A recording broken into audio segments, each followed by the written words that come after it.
Après avoir été coupés de nos réunions de famille pendant 10 ans, ils sont finalement arrivés dans ma nouvelle maison dès qu'ils sont entrés, leurs visages sont devenus pâles.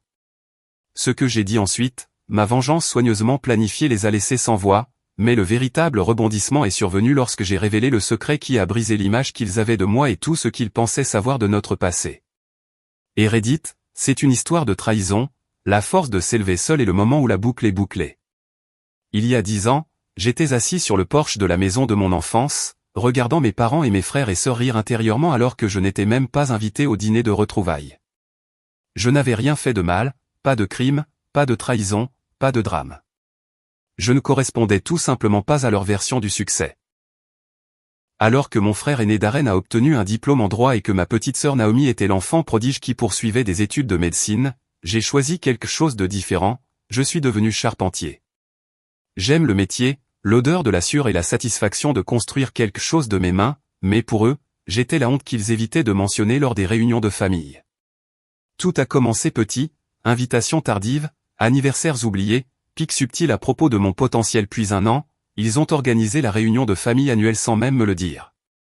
Je ne l'ai découvert que grâce à une photo Facebook sur laquelle mon cousin m'avait accidentellement tagué. Quand j'ai appelé ma mère pour lui demander, elle a soupiré et a dit « Nous pensions que tu serais trop occupé ou mal à l'aise. » Mal à l'aise, j'étais leur fils, leur frère et soudain, je n'appartenais plus à ce groupe. J'ai essayé de faire comme si de rien n'était. Peut-être qu'ils avaient raison. Peut-être que j'étais l'intrus, mais cela continuait d'arriver année après année. Des photos ont été publiées en ligne, des discussions de groupe. J'ai été retiré des mariages auxquels je n'étais pas invité. J'ai arrêté d'appeler, ils ne l'ont pas remarqué. J'ai déménagé à 2 heures de route, dans une petite ville où personne ne me connaissait, comme le mouton noir. J'ai mis mon âme dans mon entreprise de menuiserie et petit à petit, les choses ont commencé à changer. Ce n'était pas du jour au lendemain. J'ai passé des années à vivre modestement, à faire des meubles sur mesure et des travaux de réparation. Puis, un jour, le propriétaire d'un hôtel local m'a chargé de concevoir et de construire des intérieurs de luxe à thème. Mon travail a attiré l'attention des magazines, des médias sociaux et même un petit spot télévisé. En 3 ans, je n'étais pas seulement stable, j'étais en plein essor. J'ai acheté un terrain et j'ai construit la maison de mes rêves à partir de zéro. Chaque poutre, chaque panneau, chaque centimètre carré était à moi, fabriqué de mes propres mains. Je n'ai jamais adressé la parole à ma famille pendant ces années, pas par haine, juste par préservation, mais j'ai vu les regards qu'ils ont commencé à aimer. Mes publications professionnelles ont laissé des commentaires vagues comme « fier de toi ». Comme si cela pouvait réparer une décennie d'exclusion, je n'ai pas répondu, puis 2 mois avant Noël, mon frère Darren m'a envoyé un message à l'improviste. « Et maman, je me demandais si tu pouvais organiser la réunion de famille de cette année. Ta maison est magnifique. » J'ai regardé l'écran avec incrédulité. Après 10 ans de silence, après qu'il m'ait coupé la parole comme un membre malade, il voulait utiliser ma maison comme toile de fond pour leur retrouvaille. Aucune excuse, aucune reconnaissance du passé, juste une demande informelle comme si de rien n'était. Je n'ai pas répondu. Au lieu de cela, j'ai prévu quelque chose de mieux la veille de Noël, juste après le coucher du soleil. J'ai illuminé l'immense sapin artisanal de mon salon, j'ai cuit les brioches à la cannelle que ma grand-mère avait l'habitude de faire et j'ai mis la table avec des couverts impeccables. J'ai invité une personne, le meilleur ami de mon défunt grand-père, M.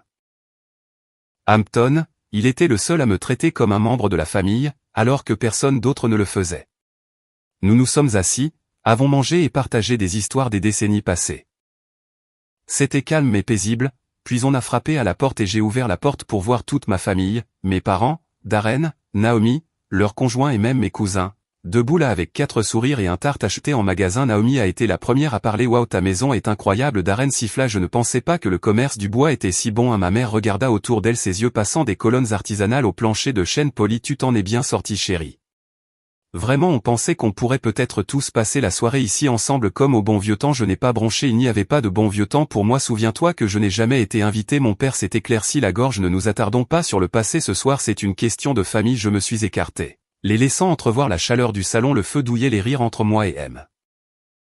Hampton résonnant de l'intérieur. Puis je l'ai dit doucement mais clairement: « Tu ne resteras pas. » Ma mère cligna des yeux. « Pourquoi m'as-tu coupé pendant une décennie? Pas un appel, pas une visite. Tu m'as tourné le dos quand j'avais le plus besoin de toi. Maintenant tu vois ce que j'ai construit et soudain je suis à nouveau utile. » Non, ce Soir n'est pas pour les gens qui se présentent quand ça les arrange, c'est pour les gens qui ne sont jamais partis, leurs visages sont devenus pâles. Darren a essayé de parler mais aucun mot n'est sorti. Naomi détourna le regard visiblement mal à l'aise. Mon père hocha simplement la tête avec raideur, presque de honte. J'ai continué. Tu ne m'as pas perdu à cause de ma carrière, tu m'as perdu parce que tu m'as fait sentir que je n'étais jamais assez et maintenant c'est trop tard. J'ai fermé la porte non pas avec colère mais avec la paix intérieure. Hampton a levé son verre à la famille choisie. J'ai souri et levé le mien à la construction de quelque chose qui dure. Le silence après avoir fermé la porte n'était pas le genre qui vous hante, c'était le genre qui vous libère. Pour la première fois depuis des années, j'avais l'impression d'avoir enfin dit tout ce qui était enfoui en moi. Je n'ai pas crié, je n'ai pas fait de scène, j'ai simplement tendu un miroir et leur ai laissé voir ce qu'ils avaient choisi d'ignorer, mais ils ne l'ont pas bien pris. Le lendemain matin, mon téléphone a explosé, appel manqué, SMS, même email. Mon maman a laissé un message vocal, sa voix tremblante, prise quelque part entre la colère et la culpabilité. Je ne sais pas ce que tu penses faire, mais ce n'est pas comme ça que fonctionne la famille. On ne claque pas la porte au nez de quelqu'un. Je n'ai pas répondu, puis est arrivée la campagne de culpabilité. Naomi m'a envoyé un long paragraphe sur le fait que la famille fait des erreurs et que couper les ponts avec les gens est tout aussi cruel qu'être exclu. Darren a enchaîné avec une déviation classique, tu as toujours pris les choses trop personnellement, c'est pourquoi nous ne t'avons pas inclus. C'était plus facile comme ça, plus facile pour eux. Ils n'essayaient pas de renouer, ils essayaient de réécrire l'histoire sans jamais prendre leurs responsabilités. Ce qu'ils voulaient vraiment, ce n'était pas moi, c'était l'image, le succès, ils pouvaient maintenant s'attacher à la maison artisanale, la renommée locale, leur brebis galeuse était devenue dorée et maintenant ils voulaient faire comme s'ils avaient cru en moi depuis le début, mais je ne jouais pas le jeu. Les vraies retombées ont commencé lorsque Naomi a publié un statut vague sur les réseaux sociaux. Quand la famille vous tourne le dos après avoir essayé de faire amende honorable, la douleur est irréelle, laissez place aux commentaires compatissants d'amis qui n'avaient aucune idée de ce qui s'était réellement passé. Je l'ai ignoré jusqu'à ce que ma tante, qui était toujours restée en retrait pendant ces 10 ans, m'envoie un message direct. Je sais que cela doit être difficile, j'ai vu ce que Naomi a posté et je ne vais rien supposer, mais pour ce que ça vaut, tu avais raison de dire ce que tu as dit, ce message m'a touché plus fort que prévu. Pendant un moment j'ai tout remis en question, étais-je allé trop loin, étais-je devenu la personne que je ressens, mais ensuite je me suis souvenu des innombrables anniversaires passés seuls, les messages laissés sur Reed, les années où j'ai regardé la famille faire comme si je n'existais pas. Je n'étais pas amer, j'en avais juste marre de porter un poids qui n'était pas le mien. Au lieu d'être entraîné à nouveau dans leur drame, je me suis concentré sur la vie que j'avais construite. Mon entreprise était plus florissante que jamais, j'étais réservé des mois à l'avance et les médias locaux ont commencé à m'appeler pour des interviews, non pas parce que j'étais tape à accent grave l'œil, mais parce que mon travail parlait de lui-même. J'ai même commencé à encadrer des jeunes de la ville à qui on avait dit qu'ils n'étaient pas assez bons pour l'université ou le monde de l'entreprise. J'ai vu des morceaux de moi-même en eux, calme, négligé, déterminé, qui est devenue ma nouvelle famille, pas celle dans laquelle je suis né mais celle que j'ai choisie. Entre-temps, la famille que j'ai laissée derrière moi a continué sa spirale. Naomi a publié une autre mise à jour passive-agressive sur ses frères et sœurs qui se croient tout permis. Darren m'a envoyé un long email essayant de se faire passer pour le médiateur qui a toujours essayé de m'inclure, moi et ma mère. Il a finalement eu recours à l'envoi d'une carte de Noël avec un mot manuscrit. Reviens à la maison quand tu seras prêt à faire à nouveau partie de la famille. Mais j'étais à la maison. Je l'avais construit de mes propres mains. Le plus grand changement s'est produit un soir où j'ai reçu un coup à ma porte, non pas de leur part, mais de quelqu'un que je n'avais pas vu depuis plus de 15 ans. Ma cousine Rachel, elle avait l'air plus âgée, fatiguée mais sincère. Elle n'est pas venue avec des excuses, elle a répété, elle est venue avec la vérité. J'étais voilà, tu sais, elle a dit doucement, toutes ces années, j'ai vu ce qu'ils t'ont fait et je suis restée silencieuse, je n'aurais pas dû, nous sommes restés assises pendant des heures, elle m'a raconté à quel point cela la mettait mal à l'aise lorsqu'ils m'ont effacé des conversations, comment elle a essayé de parler une fois et on lui a dit de laisser tomber, c'est son choix de s'isoler, elle l'avait cru jusqu'à ce qu'elle ne le fasse plus, je veux juste que tu saches qu'elle a dit tu ne l'imaginais pas, tu as été lésé et je suis désolé de ne pas t'avoir défendu. Ce moment n'a pas tout guéri mais il comptait, il a prouvé que je n'étais pas seul, que même en silence quelqu'un avait vu la vérité. Dans les mois qui ont suivi, j'ai continué à grandir personnellement, professionnellement, émotionnellement, je n'essayais plus de prouver quoi que ce soit, je vivais simplement ma vie selon mes propres conditions. Mais ensuite est arrivé le rebondissement que je n'avais pas vu venir. Un soir au début du printemps, j'ai reçu une lettre par la poste officielle timbrée légale, je l'ai ouverte et j'ai senti mon estomac se serrer. Mon père était décédé, ce n'était pas soudain, il était malade depuis un certain temps, bien que personne n'ait pris la peine de me le dire. La lettre ne venait pas de ma famille, c'était de son avocat, mon nom était dessus parce qu'il m'avait laissé quelque chose, pas de l'argent, pas de terre, un journal. À l'intérieur était l'écriture de mon père, raide, décolorée mais indéniablement la sienne, et ce que j'ai trouvé dans ces pages a changé tout. Ce que Je pensais savoir sur notre relation et à planter la graine du dernier chapitre de cette histoire. J'ai tenu le journal dans mes mains pendant près d'une heure avant de l'ouvrir. Il était patiné, relié en cuir et marqué par le temps. Le nom de mon père était inscrit sur la couverture intérieure et en dessous une seule date: octobre 2008, l'année où tout a commencé à s'effondrer. En feuilletant les pages, il est devenu clair que ce n'était pas seulement un journal intime, c'était une confession, page après page. Il a relaté les fissures dans notre famille. Il a écrit sur la pression de maintenir une image, la famille qui a réussi, les enfants accomplis, l'illusion de l'unité. Il a admis que lorsque j'ai choisi la menuiserie plutôt que l'université, il a paniqué, non pas par haine, mais par peur. Je ne savais pas comment te défendre. Une entrée disait, je pensais que si je l'ignorais, te mettais de côté, tu reviendrais. J'avais tort à chaque fois que je t'excluais. J'ai aussi brisé quelque chose en moi. Il y avait de la douleur dans ses mots, des regrets, mais aussi de la lâcheté. Il avait choisi le silence plutôt que l'amour, l'image plutôt que l'intégrité, et il avait emporté cette culpabilité dans la tombe. Mais la dernière entrée est la plus dure. Si vous lisez ceci, cela signifie que je suis parti et je sais que je n'ai aucun droit de vous demander quoi que ce soit, mais je vous ai laissé cela parce que vous méritez d'être entendu, vous méritez mieux et vous méritez de décider de la suite. Cette phrase a résonné dans mon esprit pendant des jours. Je ne suis pas allé à l'enterrement. Naomi a pris soin de publier des photos glamour en noir et blanc. Des photos de ça sur les réseaux sociaux en train de pleurer avec des lunettes de soleil de créateur d'arène debout sur le podium avec un visage solennel. C'était de l'art de la performance et je ne voulais pas en faire partie, mais j'ai pris une décision. Une semaine plus tard, j'ai fait livrer une lettre manuscrite et scellée à la maison de ma mère. J'y ai joint une copie de la dernière entrée du journal de mon père. Pas de commentaires, pas d'insultes, juste la vérité qu'il avait cachée pendant des années, et en dessous une phrase de moi: tu m'as effacé pendant 10 ans, laisse-moi te rappeler que je n'étais jamais parti, tu n'as juste pas cherché assez fort. Ça aurait dû être la fin, mais la vie donne rarement des sorties propres. 2 mois plus tard, Naomi s'est présentée à mon atelier sans avertissement, pas d'appel, juste entrée comme si elle ne m'avait pas bloqué depuis 10 ans. Je l'ai lu. Elle a dit doucement. J'ai levé les yeux de la chaise. Je finissais, donc je ne savais pas qu'il ressentait ça. J'ai posé l'outil et je me suis levé. Est-ce que ça a changé ce que tu ressens? Elle a hésité et ce silence était plus fort que tout le reste. Je ne suis pas venu ici pour me pardonner. Elle a ajouté, je suis venu ici parce que je pense qu'il voulait qu'on arrête de faire semblant et je ne veux plus.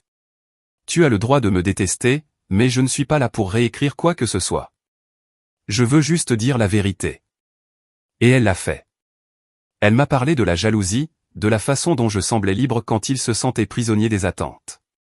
Comment mon absence les faisait se sentir coupables, alors ils l'ont masqué par le rejet. Comment le succès m'a transformé en menace au lieu d'un frère. Elle a tout admis et pour la première fois, c'était réel. Je ne l'ai pas serré dans mes bras. Je ne me suis pas effondré. J'ai juste écouté. Et quand elle a fini, j'ai simplement dit. J'apprécie l'honnêteté, mais ça n'efface pas le passé, ça veut juste dire qu'on peut arrêter de mentir. Elle hocha la tête. Ça me suffit, on n'est pas devenu proche après ça, mais on est devenu honnête, et c'était plus que ce à quoi je m'attendais. Quant à Darren, il ne m'a plus jamais contacté, même après avoir appris l'existence du journal. Il est resté silencieux comme il l'avait toujours fait, laissant le silence protéger sa fierté. Je n'ai pas cherché à tourner la page. Certaines personnes ne comprennent la perte que lorsqu'elles n'ont plus rien à quoi s'accrocher. J'étais déjà passé à autre chose, mais la vraie note finale est arrivée le Noël suivant. Cette fois, ma maison était pleine, non pas de ma famille de sang, mais de ceux qui étaient devenus mon véritable cercle, Monsieur Hampton, ma cousine Rachel, les jeunes apprentis que j'ai encadrés et les voisins qui étaient devenus comme une famille. Nous avons ri, nous avons mangé, nous avons partagé des histoires, et dans un moment de calme, je me suis tenu près du feu et j'ai regardé la pièce que j'avais construite de mes propres mains. Je n'avais pas besoin de le dire à voix haute, mais je pensais que c'était pareil. Je n'étais pas le mouton noir, j'étais juste le premier à m'éloigner du troupeau, et ce faisant, j'ai trouvé quelque chose de mieux que l'acceptation. J'ai trouvé la paix à la fin. Je n'avais pas besoin de leur acceptation, de leurs excuses ou de leur approbation. J'ai construit ma propre vie. Entouré de gens qui m'ont vu pour qui j'étais vraiment et quand le moment est venu, je n'ai pas eu besoin de crier, je leur ai simplement montré ce qu'ils avaient choisi de jeter. C'était ma vengeance et c'était suffisant. Si cette histoire vous a ému, assurez-vous d'aimer, de vous abonner et d'activer les notifications pour des histoires vraies plus puissantes comme celle-ci. Jusqu'à la prochaine fois, restez fort et elle l'a fait, Elle m'a parlé de la jalousie, de la façon dont je semblais libre quand ils se sentaient prisonniers des attentes, de la façon dont mon absence les faisait se sentir coupables, alors ils l'ont masqué par le rejet, de la façon dont le succès m'a transformé en menace au lieu d'un frère. Elle a tout admis et pour la première fois, cela semblait réel. Je ne l'ai pas serré dans mes bras, je ne me suis pas effondré, je l'ai juste écouté et quand elle a fini, j'ai simplement dit, j'apprécie l'honnêteté, mais cela n'efface pas le passé, cela signifie simplement que nous pouvons arrêter de mentir à ce sujet. Elle a hoché la tête, cela me suffit, nous ne sommes pas devenus proches après cela, mais nous sommes devenus honnêtes et c'était plus que ce à quoi je ne m'attendais. Quant à Darren, il ne m'a plus jamais contacté, même après avoir appris l'existence du journal. Il est resté silencieux comme il l'avait toujours fait, laissant le silence protéger sa fierté. Je ne lui ai pas demandé de tourner la page. Certaines personnes ne comprennent la perte que lorsqu'elles n'ont plus rien à quoi s'accrocher. J'étais déjà passé à autre chose, mais la vraie note finale est arrivée le Noël suivant. Cette fois, ma maison était pleine, non pas de ma famille de sang, mais de ceux qui étaient devenus mon véritable cercle, Monsieur Hampton, ma cousine Rachel, les jeunes apprentis que j'ai encadrés. Et des voisins qui étaient devenus comme une famille, nous avons ri, nous avons mangé, nous avons partagé des histoires et dans un moment de calme, je me suis tenu près du feu et j'ai regardé la pièce que j'avais construite de mes propres mains. Je n'avais pas besoin de le dire à voix haute, mais je pensais que c'était la même chose. Je n'étais pas le mouton noir, j'étais juste le premier à m'éloigner du troupeau et ce faisant, j'ai trouvé quelque chose de mieux que l'acceptation. J'ai trouvé la paix à la fin. Je n'avais pas besoin de leur acceptation, de leurs excuses ou de leur approbation. J'ai construit ma propre vie entourée de personnes qui me voyaient pour qui j'étais vraiment et quand le moment est venu, je n'ai pas eu besoin de crier. Je leur ai simplement montré ce qu'ils avaient choisi de jeter. C'était ma vengeance et c'était suffisant.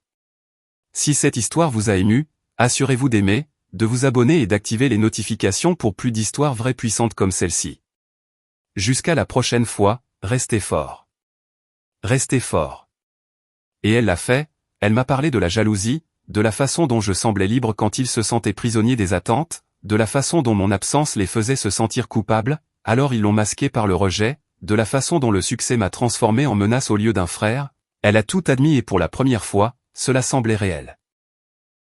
Je ne l'ai pas serré dans mes bras, je ne me suis pas effondré, je l'ai juste écouté et quand elle a fini, j'ai simplement dit, j'apprécie l'honnêteté, mais cela n'efface pas le passé, cela signifie simplement que nous pouvons arrêter de mentir à ce sujet. Elle a hoché la tête, cela me suffit, nous ne sommes pas devenus proches après cela, mais nous sommes devenus honnêtes et c'était plus que ce à quoi je ne m'attendais. Quant à Darren, il ne m'a plus jamais contacté, même après avoir appris l'existence du journal. Il est resté silencieux comme il l'avait toujours fait, laissant le silence protéger sa fierté. Je ne lui ai pas demandé de tourner la page. Certaines personnes ne comprennent la perte que lorsqu'elles n'ont plus rien à quoi s'accrocher. J'étais déjà passé à autre chose, mais la vraie note finale est arrivée le Noël suivant. Cette fois, ma maison était pleine, non pas de ma famille de sang, mais de ceux qui étaient devenus mon véritable cercle, Monsieur Hampton, ma cousine Rachel, les jeunes apprentis que j'ai encadrés. Et des voisins qui étaient devenus comme une famille, nous avons ri, nous avons mangé, nous avons partagé des histoires et dans un moment de calme, je me suis tenu près du feu et j'ai regardé la pièce que j'avais construite de mes propres mains. Je n'avais pas besoin de le dire à voix haute, mais je pensais que c'était la même chose. Je n'étais pas le mouton noir, j'étais juste le premier à m'éloigner du troupeau et ce faisant, j'ai trouvé quelque chose de mieux que l'acceptation. J'ai trouvé la paix à la fin. Je n'avais pas besoin de leur acceptation, de leurs excuses ou de leur approbation. J'ai construit ma propre vie entourée de personnes qui me voyaient pour qui j'étais vraiment et quand le moment est venu, je n'ai pas eu besoin de crier. Je leur ai simplement montré ce qu'ils avaient choisi de jeter. C'était ma vengeance et c'était suffisant. Si cette histoire vous a ému, assurez-vous d'aimer, de vous abonner et d'activer les notifications pour plus d'histoires vraies puissantes comme celle-ci. Jusqu'à la prochaine fois, restez fort. Restez fort. Elle hocha la tête, ça me suffit, nous ne sommes pas devenus proches après ça, mais nous sommes devenus honnêtes et c'était plus que ce à quoi je m'attendais. Quant à Darren, il ne m'a plus jamais contacté, même après avoir appris l'existence du journal. Il est resté silencieux comme il l'avait toujours fait, laissant le silence protéger sa fierté. Je ne lui ai pas demandé de tourner la page. Certaines personnes ne comprennent la perte que lorsqu'elles n'ont plus rien à quoi s'accrocher. J'étais déjà passé à autre chose, mais la véritable note finale est arrivée à Noël suivant. Cette fois, ma maison était pleine, non pas de ma famille de sang, mais de ceux qui étaient devenus mon véritable cercle, Monsieur Hampton, ma cousine Rachel, les jeunes apprentis que j'ai encadrés et les voisins qui étaient devenus comme une famille. Nous avons ri, nous avons mangé, nous avons partagé des histoires et, dans un moment de calme, je me suis tenu près du feu et j'ai regardé la pièce que j'avais construite de mes propres mains.